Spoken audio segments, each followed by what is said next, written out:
Everybody, it's Jason with Parallel Reality coming back with you here today with an article from commentary.org, and it's called The Biggest Media Scandal of the Era Has Arrived. It's from June 7th, and the headline's a bit of hyperbole, but you'll see what I mean going into it. And I've made other videos about the same thing, but I'm going to keep doing it just to kind of show that this keeps happening. So, what is the biggest media scandal of the era? So it says, now it can be told Hamas lied that people died. The Associated Press has an analysis up today that reveals, I hope you're sitting down for this, that the Hamas/UN casualty numbers, especially the age and gender breakdown of those numbers, are way off. And, again, steady yourself, those numbers have been obviously wrong for months, and nobody seems to have adjusted their reporting accordingly. And before I go on, this is something, again, that I have reported on, or I should say reported, I'm not a reporter, but I've made videos on, and I think like 2 or 3 at least, and this just keeps happening. And now it's the Associated Press, which is not really to be trusted, to be perfectly honest. They're, again, a bunch of activists disguised as journalists. But yeah, now they're coming to the realization even that, like, oh, wait, we were totally wrong. So it says, my word, here's how the AP sums up its groundbreaking accomplishment, otherwise known as opening your eyes. It says the health ministry announces a new death toll for the war nearly every day. It has also periodically released the underlying data behind this figure, including detailed lists of the dead. And the AP's analysis looked at these lists, which were shared on social media in late October, early January, late March, and the end of April. Each list includes the names of people whose deaths were attributable to the war, along with other identifying details. The daily death tolls, however, are provided without supporting data. In February, ministry officials said 75% of the dead were women and children, a level that was never confirmed in the detailed reports. And as recently as March, the ministry's daily reports claim that 72% of the dead were women and children, even as underlying data clearly show the percentage was well below that. And back to the article itself, it says it's the clearly that gets me, in scare quotes, clearly. It says, according to AP, the share of women and children is down to 38% as of April and still declining. But keep in mind that children, in scare quotes, to the AP means those who are 17 years old and younger. Hamas, meanwhile, tends to count children as those who are under 20. So by the AP's own count, the true number of children killed in the war is almost surely even lower.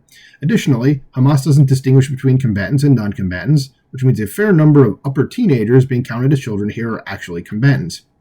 That's a good thing for all the doubters out there, the pro-Palestine people and the pro-Hamas and pro-Gaza people, who are basically all the same. I don't know why I split that up into 3 different things, but that's something to keep in mind, okay? That it says Hamas doesn't distinguish between combatants and non-combatants, okay? So it says none of these totals, by the way, accounts for those killed by Hamas. So even though we get regular stories of Hamas murdering rival families and misfiring rockets and booby-trapping homes, those stories aren't reflected in the count. The point is, all of those numbers are significantly lower than have been reported. Western newspapers and news agencies have been mistaken by orders of magnitude. Commentary, in all capital letters, I feel like I should shout that, like, commentary! Readers already knew this because we have been methodically challenging the Hamas Health Ministry's propaganda from the beginning, as have others outside the stable of mainstream newspapers, and says the Foundation for Defense of Democracy's David Adesnik earns particular distinction on this front. I can't remember, maybe this linked article here might have been the one that I did make the video on that showed this before, or at least one of them, like the first one.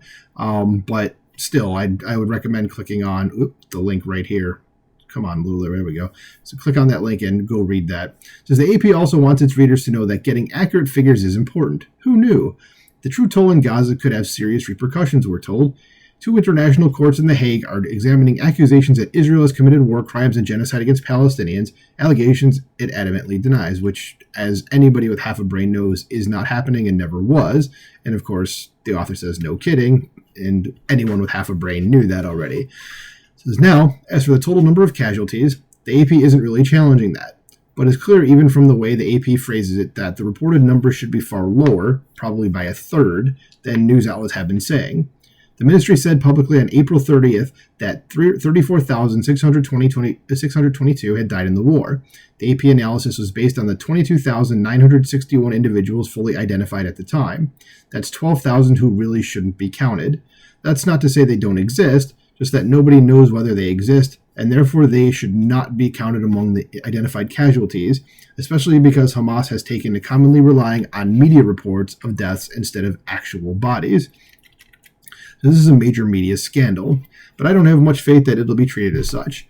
Just yesterday, the AP and others had to revise numbers in a story about an Israeli strike on a Hamas command center in a building that was once used as a school. Yeah, I remember hearing about this, and they all just, of course, do what they always do, is just jump on what Hamas says and goes, okay, that's true, instead of like going, maybe we should take the terrorists' propaganda ministry as maybe with a grain of salt. Maybe we should do that. So this quote says, the hospital initially reported that 9 women and 14 children were among those killed in the strike on the school.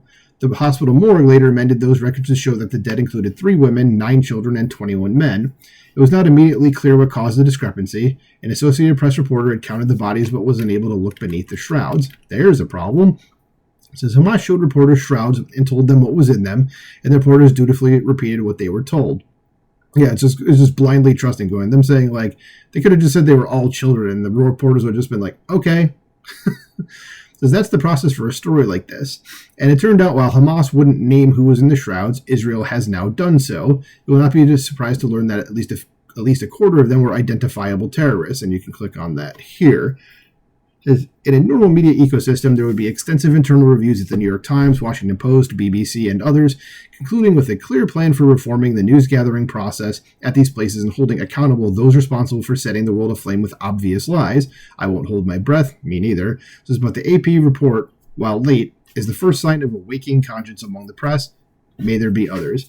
Yeah, I still don't think anything's going to happen, though. I think they're just going to keep Hamas, Hamas says something, they're just going to go, okay, and just kind of run with it.